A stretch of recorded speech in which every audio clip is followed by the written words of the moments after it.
और मेरे जुगाड़ू कोडर्स, क्या हाल चाल है। आज मैं बहुत खुश हूँ। क्योंकि आज बहुत ही ज़्यादा मज़े वाली चीज़ करने वाले हैं, जो कि कहलाता है हमारे CSS ट्रांजिशंस एनिमेशंस वाले पार्ट में हम फर्स्ट अपना स्टेप रखने वाले हैं। पहला कदम है ये, बहुत ही ज़्यादा, सच में बहुत ही ज़्यादा कानों से खून आ रहा है। पता है मुझे कि जो है अभी तुम्हारे दिल की जो धड़कनें वो तेज हो रही है। सार्थक भाई कितना बोलोगे कि ये बहुत अच्छा है, बहुत अच्छा है, लेकिन है यही तो चीज़ है जिसके लिए मैं CSS को बोलता हूँ बहुत गजब है।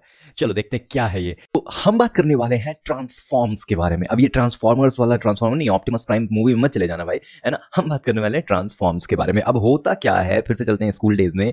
याद करो, एक स्टूडेंट होता है जो किसी एक टीचर के सामने बिल्कुल ही अलग उसका बिहेवियर रहता है, बाकी टीचर के सामने बिल्कुल अलग बिहेवियर है। मतलब बाकी क्लासेस में बिल्कुल ऐसे उदास टाइप का बैठा रहता है, और एक टीचर जो है वो जैसे ही एंटर होते हैं टीचर, वो भाई साहब वो तो सुपर एक्टिव में हर क्वेश्चन का आंसर देना, हर ये गेम्स भी खेलने नहीं जाएगा, वो रेसेस में सब लंच भी साथ में नहीं करेगा, ठीक है। लेकिन वो जैसे ही वो पर्टिकुलर टीचर आएगा, पता नहीं उसको कौन सा एक ट्रांसफॉर्म हो जाता है बिल्कुल बंदा। तो ट्रांसफॉर्म मतलब हम अपने एलिमेंट को, जो उनका बिहेवियर है, जो उनका लुक है, उसको चेंज करेंगे। वो कैसे करेंगे, चलो देखते हैं। तो क्योंकि ये बहुत अच्छी चीज़ है, मैं इसके लिए एक नया एक फाइल बनाता हूँ, इसको बोलता हूँ transforms.html दे देता हूँ, और इसके अंदर बना देता हूँ अपना मार्कअप, और नाम दे देता हूँ इसको फिर से ट्रांसफॉर्म्स, ऐसा, ठीक है। और इसके अंदर क्या करूंगा, मैं यहाँ पे बनाऊंगा फिर से एक मेन बना देते हैं, और मेन के अंदर वापस मैं डिव बना रहा हूँ, और इस बार ना डिव को ऐसे बनाऊंगा, डिव डॉट, मैं फिर से बॉक्स ले रहा हूँ और इसको बोल रहा हूँ मुझे 4 डिव चाहिए। तो ये इस तरीके से बन गए, और डिव सारे उसमें मैं नाम दे दूंगा बॉक्स 2। अब बोलोगे सार्थक भाई ये तो कर चुके थे ना। हाँ भाई कर चुके थे, पर यहाँ पे अभी जो करने वाला ना वो बहुत ही शानदार चीज़ है, ठीक है। तो ये तो हो गया, और इसमें इंडेक्स वाले में मुझे लिंक भी तो देना पड़ेगा भाई, है ना। तो ये लिंक चला गया, और इसका नाम भी चला गया ट्रांसफॉर्म्स। मैं बहुत एक्साइटेड हूँ इस चीज़ को बताने के लिए, तो मज़ा तो आने वाला है भाई, समझ गए हो तुम। अब क्या करने वाले हैं, इस ट्रांसफॉर्म्स नाम से हमें CSS भी तो बनानी पड़ेगी। तो हमारी CSS हो जाएगी transforms.css, और इसको हम कर देंगे इंक्लूड हमारे ट्रांसफॉर्म्स में। मैं जल्दी जल्दी कर रहा हूँ क्योंकि अभी तक तो तुम लोग मास्टर हो गए होगे ना इन सब चीज़ के लिए यार। तो transforms.css जल्दी जल्दी कर दिया, हो गया। अब आ जाते हैं हम अपने बॉक्सेस पे। तो क्या करना है, सबसे पहले बॉक्स को हमें वही बॉर्डर दे देनी है, बॉर्डर 1 पिक्सल सॉलिड, और ब्लैक है, ब्लैक की स्पेलिंग हर बार गड़बड़ लिखता हूँ मैं, ठीक है। और बॉर्डर रेडियस दे देना हमें 10 पिक्सल। तो ये मस्त तरीके से इस तरह से हो गया है भैया। विड्थ दे देंगे हम हमारे 100 पिक्सल, और सेम है हाइट हमारी, ठीक है। तो ये सब हो गया। अभी सब छोड़ो कैसे लेफ्ट राइट में है कि कैसे में भी है, सब में बढ़िया लग रहा है। हमें देना है इस पे ट्रांसफॉर्म, बोलेंगे हम यहाँ पे देने वाले हैं ट्रांसफॉर्म। अब ट्रांसफॉर्म में तुम बहुत सारी चीजें कर सकते हो। कैसे, तुम बोल सकते हो भैया नन नन मतलब कोई भी तरह का ट्रांसफॉर्म नहीं चाहिए मुझे। लेकिन और उसके बाद क्या कर सकते हैं, हम चलते हैं रोटेट करते हैं। रोटेट में क्या होगा, जैसे ही मैंने इसको रोटेट करके सेव किया तो कुछ हुआ नहीं, क्योंकि हमें रोटेट में बताना पड़ेगा कितना रोटेट करना है। अब मैं बोलता हूँ इसको कर दो 25। अब 25 किया तो भी नहीं हुआ, क्योंकि हमें बताना पड़ेगा कि भाई 25 क्या, 25 डिग्री।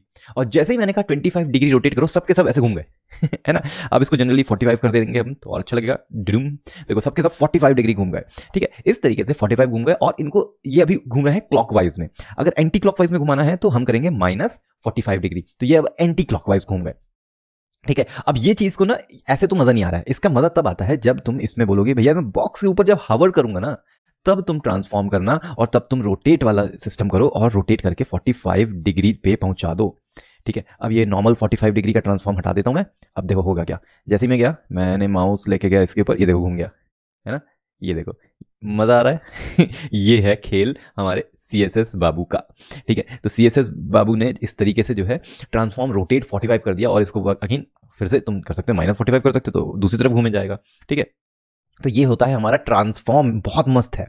लेकिन सिर्फ रोटेट नहीं कर सकते हो तुम, ट्रांसफॉर्म की बहुत सारी प्रॉपर्टीज होती हैं। तो ट्रांसफॉर्म में तुम रोटेट के बाद रोटेट एक्स रोटेट वाई भी होता है। तो अभी क्या हो रहा था, हमारा नॉर्मल रोटेट यूज किया था। रोटेट एक्स में देखते हैं क्या होता है। रोटेट एक्स में हमने बताया कि भैया हमारा 45 डिग्री है। 45 अगर सिर्फ बोले तो नहीं कुछ होगा, लेकिन डिग्री बोलते ही साथ भी कुछ नहीं हुआ, क्योंकि हमें ये हटाना पड़ेगा। लेकिन अभी भी कुछ नहीं हुआ यार, क्यों, क्योंकि याद करो ये तो ऐसे हवर करने पे होता है ना। तो हवर करने पे ये देखो, अब सिर्फ एक्स में जो है वो चेंज हो रहा है, ठीक है। अब इसको क्या इस तरीके से दूं तो भी हो जाता है क्या, नहीं नहीं नहीं नहीं भाई, हमें इस तरीके से देना पड़ेगा, ठीक है। ये देखो ये हो गया। और इसी तरीके से जैसे हमने ये x दिया है, हम y भी दे सकते हैं। तो y दे दिया जैसे ही हमने, तो ये देखो अब जो है y में जो है इसमें चेंजेस होने लगे। तो ये भी बहुत इंटरेस्टिंग है ना। तो चलो ये रोटेट तो समझ में आ गया कि भाई रोटेट इस तरीके से रोटेट कर देता है, ठीक है। लेकिन अगर मुझे और कुछ करना है, जैसे कि स्केल, अब ये स्केल क्या करता है, स्केल का मतलब है इसको जूम आउट करेगा, जूम बड़ा कर देगा स्केल करने का मतलब, ठीक है। अब 1 स्केल का मतलब है जो उसकी ओरिजिनल पोजीशन है, मतलब समझ लो 100%, तो 100% में तो कुछ होएगा ही ना, क्योंकि जितना है उतना ही रहेगा। लेकिन जैसे मैं इसको बोलता हूँ 1.5, तब देखना क्या होगा। 1.5 बोला, ये देखो ये स्केल हो गया, बड़ा हो गया, ठीक है, मजा आ रहा है ना। अब क्या मैं इसको मार्जिन अगर ऑटो करूं तो कुछ इंटरेस्टिंग होगा क्या, यस हो गया, तो ये सेंटर पे आ गया है ना। अब ये देखो इसको मैं कर रहा हूं तो अब क्लियर होगा कि कितना ये जूम आउट जूम हो जा रहा है, जूम इन कराएगा ना, हाँ ठीक है। लेकिन स्केल के साथ हमारे साथ और भी कुछ है, स्केल के साथ scale X, scale Y, scale Z भी है। तो एक्स एक्सिस में, वाई एक्सिस में और जेड एक्सिस में, ठीक है। अब तो एक्स एक्सिस का देखते हैं भैया, 1.2 करते हैं, 1.5 तो बहुत बड़ा था। तो ये देखो 1.5 एक्स एक्सिस में ही बड़ा हो रहा है, ट्रांसफॉर्म में क्या होता है वो छोटा हो रहा था, स्केल में वो बड़ा हो रहा है एक्स एक्सिस में। यही चीज मैं वाई एक्सिस में कर दूंगा तो ये ऊपर तरफ में जाएगा, लेकिन जेड एक्सिस में करूंगा तो देखने क्या होगा। जैसे मैंने जेड एक्सिस में किया तो यहाँ पे कुछ समझ में नहीं आया, क्यों, क्योंकि ये अभी 2D ऑब्जेक्ट है हमारे पास, ये 3D ऑब्जेक्ट है ही नहीं। तो स्केल जेड अभी समझ में नहीं आ रहा, इसको हम बाद में समझेंगे कि कैसे एक्चुअली स्केल जेड में हम समझते हैं। इसके साथ साथ हमारे पास स्केल 3D भी है, और 3D में भी वही वाली बात आ जाती है, जैसे ही हम 3D करते हैं तो अभी 3D ऑब्जेक्ट नहीं है हमारे पास, 2D ऑब्जेक्ट है। तो वो जब हम 3D ऑब्जेक्ट के बारे में पढ़ेंगे तब देख लेंगे, लेकिन हमें समझ में आ गया स्केल का मतलब क्या होता है। इसी तरीके और होता है जिसको बोलते हैं स्क्यू। स्क्यू क्या करता है, अगर मैं स्क्यू को 1.2 बोल दूं तो ये देखो क्या होगा, अरे स्क्यू में भी डिग्री देनी पड़ती है शायद, तो शायद का मतलब क्या था, भाई तुमको पता नहीं है, अरे भाई इतनी सारी चीजें हैं, कहाँ कहाँ व्यक्ति याद रखे, पर ये देखो याद आ गया, ठीक है। डिग्री दे दिया हमने 25 डिग्री से, ये स्क्यू मतलब बेंड हो गया, ठीक है। अब अगेन ये हमने देखा कि ये नीचे से राइट साइड में बेंड हुआ और ऊपर से लेफ्ट साइड में, इसको अगर मैं माइनस कर दूं तो ये इसका ऑपोजिट हो जाएगा। ये देखो अब ऐसे झूल गया ये, ठीक है। तो ये भाई हम इस तरीके से किसी भी एलिमेंट की ना धज्जियां उड़ा सकते हैं, उसको किसी भी तरीके से रोटेट कुछ कर सकते हैं। पर इसका करने से हुआ ये कि बहुत इंटरेस्टिंग चीजें हमें पता लग रही हैं कि यार हम जब हवर कर रहे हैं तो हम लेके आ रहे हैं, और आगे जब हम ट्रांसफॉर्म के साथ साथ ट्रांजिशन को ऐड कर देंगे ना, तब तो भाई ये रियल एनिमेशन में हो जाएगा, बहुत ही शानदार होने वाले हैं अगले कुछ एपिसोड। तो भाई मैं अभी से ही एक्साइटेड हूं। अब एक और बचा है जिसको बोलते हैं ट्रांसफॉर्म का ट्रांसलेट। ट्रांसलेट क्या करता है, जो पोजीशन है ना उससे खिसका देगा थोड़ा सा, ठीक है। तो खिसकाएंगे कैसे, हमने कहा यार एक काम करो, सबसे पहले तो इसमें जो है बहुत सारे हमारे चीजें आती हैं, तो 1.3 हमने कर दिया। अब देखते क्या होता है। जैसे ही मैंने इसको किया 1.3 से तो कुछ हुआ नहीं भाई, क्यों, क्योंकि हमें बताना पड़ेगा 1.3 पिक्सल। तो 1.3 पिक्सल कुछ होता नहीं है, 10 पिक्सल करके देखते हैं भाई क्या हो रहा है। तो मैंने 10 पिक्सल बोला, तो ये देखो जैसे मैं माउस लेके जा रहा हूं ना वो खिसक जाता है, 10 पिक्सल एक्स एक्सिस में चला गया।